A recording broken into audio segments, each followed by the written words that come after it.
komeza kugubwa neza aho uri hose udukurikiye kurikira ibiganiro byacu ni Hirwa TV Rwanda aho uri hose waba uri mu Rwanda waba uri mu bihugu bitandukanye bya Afrika abantu bari i Bogota Masimbi abari Amerika Australia Canada ndetse n'ahandi turabasuhuje cyane kandi tubahaye ikaze kugira ngo mwinjire mu muryango nimba ari ubwa mbere ugeze hano kuri Hirwa TV Rwanda urabanza gukora subscribe kugira ngo ujye ubasha kubona ibiganiro byacu ubuhamya bwiza cyane n'ibindi byinshi cyane. Uyu munsi rero turi buze kuganira byinshi cyane reka muhikaze abanza basuhuzana nabibwira.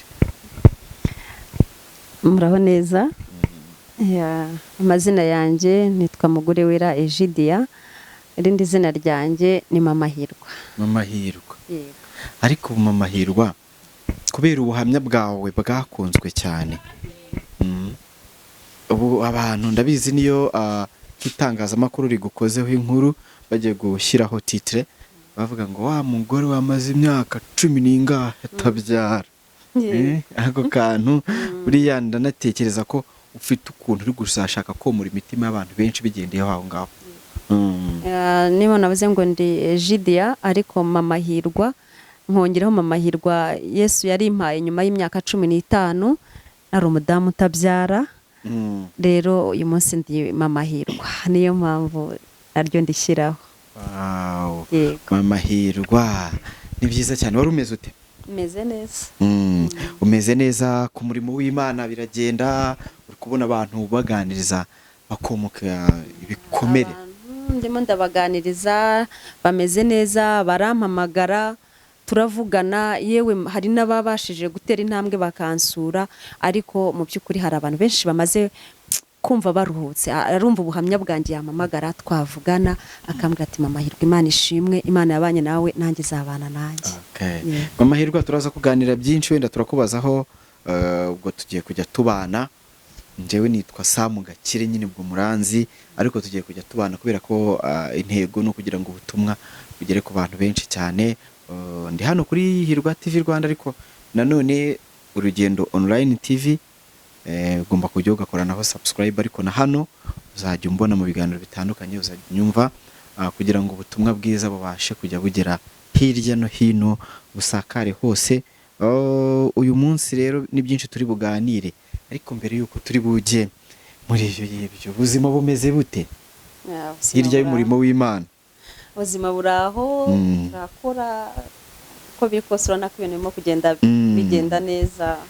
Hari abantu bavuga ngo meze neza imbere n'inyuma. Ugereranyije imbere burya uvuga ngo akuzuye umutima gasesekara ku munwa. Rero burya byanze bikunze ibiri imbere biba bigaragara n'inyuma. Rero mu by'ukuri njye ndabona bimeze neza muri iyi minsi. Gukora akazi business akenshi abantu bakunda kuvuga ngo hari igihe umuntu ashobora kuba akora akazi kagatuma kubifatanya n'umurimo w'Imana bigorana. Wowe ubihuza ute? Genda gerageza kuko umurimo w'Imana byanze bikunze ugomba kuba uwa mbere. Nubwo yego n'akazi ugomba kugakora ariko numva byanze bikunze ntabwo nshobora kwibagirwa Imana ariyo yatumye mbasha no kuba najya kuri Hirwa TV. Ntabwo rero akazi ndagakora ariko nkafata n'umwanya nk'iprogram nkavuga nti byanze bikunze ngomba gukora nkategura nkabona umwanya wo kujya mu by'Imana ariko kandi nkajya no ku kazi kanjye gasanzwe kugira ngo nabwo ubuzima bashe gukomeza. Akenshi cyane tujya dukunda kubona intambara zo abantu iyo baje kuri social media cyane cyane yari abantu b'igitsina gore hakunda kuza intambara nyinshi z'abagabo baba bakubonye ibyo byose hari igihe tuba tutatanze ubuhamya ngo abantu bamenye ngo ninde yakubonaho ari hirya no hino bijya bibaho cyane kandi abantu navuga ngo baza batereta reka bitware muri ubwo buryo ntabwo agutinya ngo urakijijwe. Njye abantu bose nkoresha ibiganiro bakunda kumbwira ko bajya bahura n'ibyo bintu cyane hari abaguhamagara kubwira ati ubuhamya bwawe bwamfashije hari ukubwira ati basi nanjye ngira inama z'uburyo nakihangana nk'uko wihanganye hari uguhamagara nyine akubwira ati ntago kunze ibyo byo ntibyanabura wagiye kuri social media, ibyo byo ubimanaginga ute kugira ngo bitakwangiriza umurimo w'Imana? ngereranyije igihe kitari kirekire mazeho, mu by'ukuri mpura n'abantu benshi bampamagara batandukanye, abanyandikira, abo tuvugana, ariko njyewe mbona ari byiza kuko abantu banyandikira nabo bambwira ko mu by'ukuri iyo umuntu burya afashe umwanya wo kuguhamagara cyangwa akanakwandikira nuko aba yagukunze, kuko aba yaguhaye umwanya we, aba yigomwe ibye, agafata umwanya we akagutekereza akanaguhamagara. Rero mu by'ukuri nuko aba yagukunze, ariko nta bindi bintu birenze sibyo kumbwira ngo Egidiya warakoze kwihangana, mbese akambwira ibintu byinshi cyane bitandukanye, ariko mu by'ukuri ntago ndahora sinzi gutereta ntoza nabivugamo. Ariko mu by'ukuri umuntu kukubwira ngo yagukunze, ntago nibaza ko nimba umuntu akubwiye ko yagukunze uhita uvuga ngo yaguterese gutese. Oya, kugutereta no kugukunda ni ibintu bitandukanye. Rero byonyine no kubwira ko bagukunda bo urababona, abambwira ko bankunda, iyo umuntu ahubwo ambwiye ngo nagukunze mpita mvuga ni njyewe ahubwo mva noneho urwo wankunze genda rukubye. Rero mu by'ukuri ubaye urukubye se utazi ari urukundo nyabaki ari kugukunda. Niyo mpamvu kubera ko ntazi urukundo arimo kunkunda, niyo mpamvu ntashobora guhita mvuga ngo nkunze gute, kuko ntago nzi urukundo nkunze urwo ari rwo. Hariho umpamagara cyangwa akanyandikira akambwira Egidiya, numvishije ubuhamya bwawe, numvishe ibikomere wahuye nabyo, numvishe urugendo wagenze, ariko nemeye nibura kukubera umuvandimwe wawe. Humura ibikomere wagize, urugendo wagenze, nzajya nkuvugisha, nyine ukumva angiriye impuhwe. Noneho rero urumva mu by'ukuri ntago ushobora kumenya umuntu ngo urukundo agukunze ni uruhe. Igikuru niko akubwiye ko yagukunze, kuba yagukunze byonyine birahagije, nta mpamvu zo kujya kubaza ngo ese ngo nkunze ute ngo ibiki. Njye nta gahunda njya ninjirayo. Urakoze cyane ubisubije neza. Tugendeye kuri experience ufite mu kwihangana no gutegereza isezerano ry'Imana, imyaka 15 15 ni myinshi utegereje umwana, Imana ikamuguha, hakabaye wenda harabayeho divorce nk'abandi, ariko nanone bagaragaje nk'umuntu wihanga 1 2 3. Utekereza iki ku muntu ukora divorce? Mu by'ukuri divorce ni ikintu cy'umwihariko ku giti cy'umuntu, ariko njye divorce ndayitinya. Divorce ndayitinya cyane cyane, kuko gukunda biravuna cyangwa ndagiye gukunda byaramvunnye. Urumva kumarana n'umuntu iyo myaka yose, nubwo ibiriya byose ku bantu bagiye bumva ubuhamya bwanjye byabaye, ariko mu by'ukuri umuganje naramukundaga. Rero mpita ntekereza uburyo nshobora gutandukana nawe n'ukuntu navunitse mukunda, nkumva nababara, nkumva ikintu cyaba kimbabaje n'uburyo urukundo rwanjye narufashe nkarumuha, narangiza akaba habonetseho kuba rwajya ku ruhande. Rero ntago sinjya mbikurura cyane ngo mbihuze, mba numva n'amakosa yose yabaho cyangwa n'izindi ngorane zose zishobora kubaho zadutandukanya nawe, ari njyewe byaturukaho cyangwa ariwe muturutse, mba numva nagerageza, kuko kumukunda byaramvunnye cyane. Uravuze ngo naramukundaga, ubu bimeze bite? N'ubu ndamukunda. Yego, n'ubu ndamukunda, ahubwo rwariyongereye. Urumva namukundaga ku giti cyanjye jyenyine, ariko noneho ubu yabaye se w'umwana wanjye. Urumva ubu noneho rwarikubye. Kukubona kuri social media uri gutanga ubuhamya, mbere yo gutanga ubuhamya warayimubwiye? Nkimara kugira igitekerezo numva, kuko urumva namaze imyaka myinshi mbitekerezaho, namaze urumva mbutanze umwana wanjye yujuje imyaka 9, ariko suko wenda abantu batabinsabaga bakabimbwira, ako nkumva ntago ndaba kubivuga. Rero maze giye ubwanjye kubitekereza, numva igihe kirageze ko na ubuhamya bwanjye cyangwa ibintu Imana yankoreye nabisangiza abandi. Narabanje ndabimusaba, ndamubwira nti unyemerere, ndumva iby'Imana yankoreye nshaka kubisangiza abandi, ndumva hari abo byakubaka, kuko n'umuhigo nari narahigiye Imana, nari narayibwiye ko ningirira neza ikampa umwana ndetse nkabyara nzabivuga. Numvaga najya nko kuri televiziyo cyangwa najya nko kuri stade, mbese nkabasha kuba najya ahantu abantu bahurira ari benshi, rero ndabimusaba arabinyemerera, ndamubwira nti ndagira ngo ejo utazabyumva n'abandi ko bambonye, ndabimubwira arabinyemerera. Nabikoze rero abizi. wabikoze abizi cyane. Nigeze ngusaba ko buhamya tuzongera gufata azaba hariho na Hirwa, ibintu birashoboka tubyemerera abantu ko mushobora kuzaza no kuri Hirwa TV. Birashoboka kuko narabimusabye arabinyemerera. Ubwo rero wenda nuko hatarabaho nawe, burya ibi ni ibintu nk'uko nanjye namaze urugendo rw'imyaka myinshi 9 mbitekerezaho, numva ntaramara gufata decision yuko nshobora kuba nabivuga. Nawe rero yenda umutima we warabyemeye, ariko ntago guhita abona imbaraga direct zo guhita yaza kubivuga, wenda nawe ntago birakunda, ariko yarabinyemereye. Ndahamya neza ntashidikanya ko abantu igihe kizagira mukabona Hirwa ndetse na papa we. Yego. Yego. Ubuhamya watanze wavuze ko hari igihe cyageze papa Hirwa ashaka undi mudamu. Wakuyeho imbaraga zo kwihangana ku buryo utari kumuca inyuma, nawe ngo wihimure? Ntago icyambere narasengaga. Ikindi hari icyo Imana yari yarambwiye, nari ndi ku isezerano ryayo. Imana yari yarambwiye ko izampa umwana. Hanyuma ikirenze kuri ibyo naramukundaga, kuko nabwo naratekerezaga nkibaza ngo ariko ubu bibaye ngombwa ko umuntu ashobora gucyamika hirya gato akabona y'uwo mwana, nkibaza ukuntu ushobora kugenda nyuma y'imyaka 12 cyangwa 13 ukazana umwana n'ibigeragezo uba waranyuzemo muri iyo myaka yose wihanganyemo.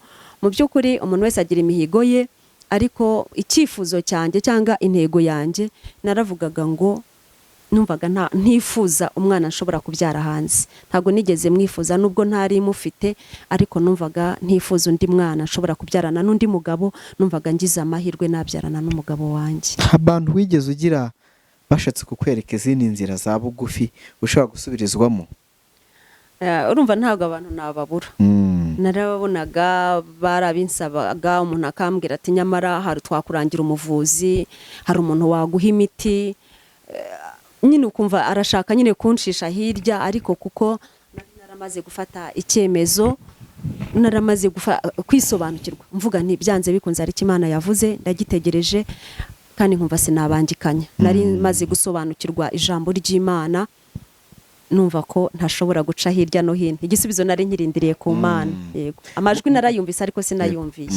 Mu myaka 15 yose wayimaze ushikamye meze neza, cyangwa hari aho wigeze kugwaho? Ntago navuga ngo nigeze kugwa, kuko naragerageje pe, narakomeje mbibamo. Gusa urumva hari aho wenda nk'umuntu yazaga akakubwira ati nyamara umuntu anyweye uyu muti bishobora kugufasha.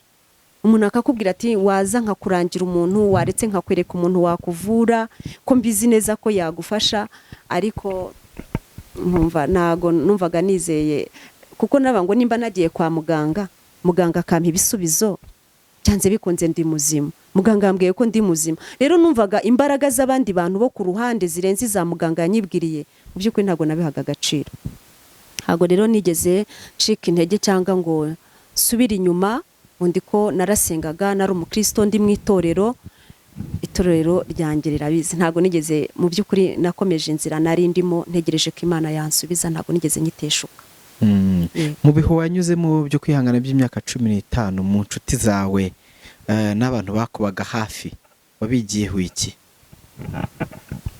Inshuti zanjye zambaga hafi mu bihe nari ndimo, cyambere nabigiyeho urukundo. Ikindi mbona kwihanganira umuntu utitaye urwego ariho, kuko mu by'ukuri cyangwa wasanze inshuti ari Yesu. Naba mbeye, kuko Yesu akorera mu bantu. None se ko Yesu atigeze aza ngo yicare hari amenye ngo ni Yesu. Hari uburyo nk'iyo myaka 15 yashira ubonye abantu bose baragushizeho, ariko birashoboka ko inshuti wari ufite uri mu mwaka wa mbere wo gutegereza isezerano nagarizo wageze mu myaka 15 gifite. Ndabyemera kuko niko byari bimeze, kuko hariho uwazaga mu kabana yageraho ngaho akakurambirwa. Undi ko yabonaga nta nyunganizi wamuha, ubundi buriya bavuga ko umugore utabyara nta bitekereza yatanga. Bati se umuntu nimba nta mwana agira uramubwira ikibazo, nta mwana we wagiye ku ishuri, nturi bumubwire ko abana babuze ibyo kurya. Ugasanga rero mu by'ukuri inshuti ufite ni nke cyane, ntazo. Ushobora kumbaza nk'inshuti nari mfite muri iyo myaka yose kugeza mbyaye, ugasanga nari mfitemo inshuti zitarenze izo wambaza untunguye, ugasanga nari mfitemo zitarenze nk'eshatu cyangwa enye. Ariko abandi bose ugasanga ni umwe mu bana gutya akwikeka akaba arigendeye. Nyine urumva nta nama yakugisha, abazi ko nta nama nzima wamugira. Yego, nta cyizere muri make uba ufite. Ababizi niyo mpamvu nari nkubwiye nti ibyo byose hari isomo bikwigisha ukavuga ati reka ngume kuri Yesu niwe nshuti idahinduka. Kuko izo mu isi ziraza zikagenda zikadusiga, rimwe na rimwe zikatugambanira, ariko nanone tugakomezwa. Nuko kuko hari n'izo nari mfite bakanyereka ko turi kumwe, ariko nkimara kubabwira ko nasamye, buriya inshuti zo mu isi ziragoye. Nabona ko kugira ngo ukuri aho ari kuri Yesu mu munambe, kuko nabonye Imana yonyine ariyo nshuti idatererana umuntu. Umuntu akanyereka ko twari inshuti kuko namubwiraga wenda yarazi ko Egide yampora ndira, Egide yamba ndi mu gahinda, ari Egide yawe ibibazo, ariko namara kumubwira nti Imana yangiriye neza, ndatwite. Hari zamvuyeho maze gutwita, hari n'izamvuyeho maze kubyara, kandi zanyerekaga ko zari inshuti zanjye. Akumva wenda twarimbanye mu bibazo nari ndimo, nkagenda ndamutura amaganya, ariko Imana yamara kumusubiza nuko rero tugize n'isi zimeze n'ahazi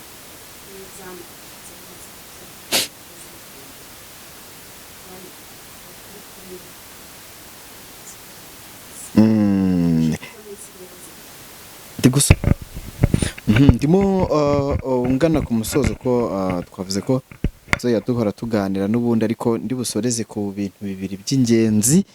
Ikibazo cya mbere kiri buze kivuga gutya: ubanye ute na mukeba wawe ubu ngubu? Ndumva icyo ngicyo gisa naho kingonzeho, ariko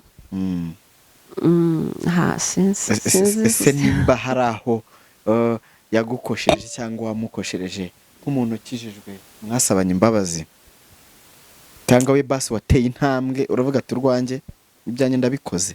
Njyewe mu by'ukuri ku bwanjye ndagerageza, mba numva nagerageza, nkumva namwiyegereza, kuko nibuka hari igihe kimwe umwana wanjye yagize anniversaire, ndamutumira ndetse ntumira n'abana be na mama wabo, barazana. Urumva ibyo byonyine byari ukugira ngo nkereye urukundo, mwereke yuko nta kibazo mfite cyangwa nta mupaka uri hagati yanjye nawe n'abana be, ngira ngo abana be bibone ku mwana wanjye.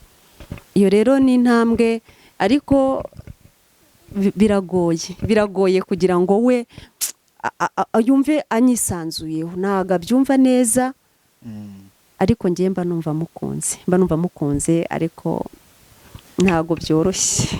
Yesu azabazana uko nawe, gusa ntabwo navuga ngo imibanire hagati yanjye nawe, reka nere kubivugaho byinshi. Ibyo ngibyo byo ni Imana ibizi, gusa njye numva naramubabariye. Yego. Ati naramubabariye nta n'ikibazo, ibindi ubwo ni ukubisengera Imana, niyo yonyine iba ifite uburyo bwo kubigenza. Yabikoze nyuma y'imyaka 15 n'ubundi iracyahari, kandi wanavuze ko hari amasezerano menshi utegereje undi mwana. Amen. Reka nsoze kuri iki kintu, ngiye gusoreza ibyo byose. Umurimo w'Imana ukora uhumuriza abantu abagiye babura urubyaro, ukaganiriza abantu bamwe na bamwe, mugasengana, abari hirya no hino, abaguhamagara bose. Reka nsoreze kuri iki kintu, turimo dukora umurimo w'Imana, ariko nanone birasa nk'aho abantu bose bahugiye mu nsengero, mu byumba by'amasengesho hirya no hino, bakibagirwa gukorera Imana binyuze mu bikorwa, binyuze kwegera ababaye, binyuze mu kusanga wa wundi kujya kuri tere, kujya kuri tere, nimba ari umuntu utabyara ukamuhumuriza, mugahura mukicara ukamusura iwe mu rugo ukamwegera, nimba ari abana b'imfubyi, nimba ari abantu batameze neza, ukagira uburyo ukora umurimo w'Imana ariko binyuze mu bikorwa. Ibyo urabitekereza iki abakunzi ba Hirwa TV Rwanda?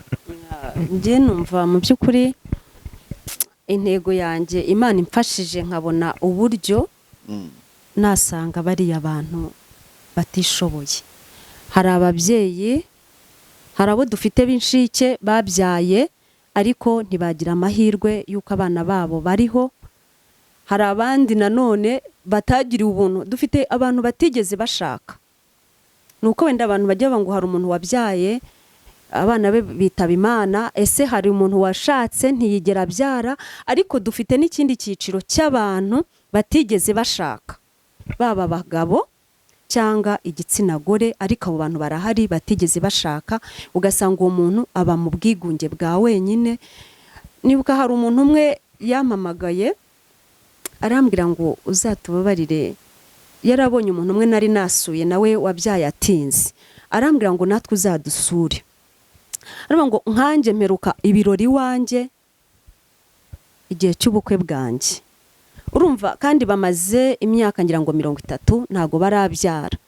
Rero akaba ati ngize nk'Imana nkabona nk'umuntu wansura, nkabona ibirori mu rugo rwanjye, niyo yaza byonyine azanye kazi imwe ya fanta nakishima. Rero numva intego yanjye mu by'ukuri mfite ari ugusura abo bantu bameze gutyo. Hari abana b'imfubyi bibana, hari abarerwa ahantu, hari abana baba mu miryango itishoboye. Rero mu by'ukuri numva nibyo natangiye, narabitangiye, naboneraho n'umwanya wo gusaba umuntu wakumva umutima we hari icyo wafasha Egidia azambe hafi, kuko urugendo rw'ubupfubyi ndaruzi, narubayemo. Niyo mpamvu mpamagarwa n'abantu bo mu ngeri zitandukanye, mpamagarwa n'abantu bari mu kigeragezo cy'ubupfubyi cyangwa cy'abantu bari kurerwa mu miryango itandukanye n'izindi mfubyi zirera, nkongera ngahamagarwa n'abantu bahuye n'ibibazo mu mago yabo ndetse n'abatarabyara. Rero mu by'ukuri intego yanjye, nubwo mu by'ukuri abantu barasenga, abantu bakaba mu nsengero, ariko bakibagirwa ko hari abantu bari inyuma kandi bababaye, bafite imitima bumva bafite nk'umuntu baganiza ndetse bakamenekera bamubwira ibye. Rero mu by'ukuri umuntu wese w'umutima uzakoraho akumva yashyigikira Egidia akajya gusura umuntu, barahari benshi bamaze kumpamagara, bamaze kumbwira, hari n'abatarampamagara ariko nanjye namaze kubona. Rero narabitangiye gusura abo bana ndetse gusura n'abo badamu cyangwa abo basaza batishoboye. Bimwe muzajya mugenda mubikurikirana mubibona. Ndumva ari cyo warumbajije. Urakoze cyane, Imana igushyigikire, Imana iguhe ubushobozi. Abantu bakunzi ba Hirwa TV Rwanda bose bari kureba iki kiganiro twari dufitanye, ubwo nabo urumva ko Imana ibakoresha kugira ngo bagushyigikire ugere kuri tere, ukora umurimo w'Imana wageze kuri tere. Bahumurije babaye, hari abantu bari kureba ikiganiro bavuze ati umuntu twashaka kumuvugisha, ufite ubuhamya bwiza, ufite ibintu byinshi byiza, ati twamubona gute? Nimero yawe ni iyihe? Nimero yanjye ni 0783 35 78 184. Urakoze cyane.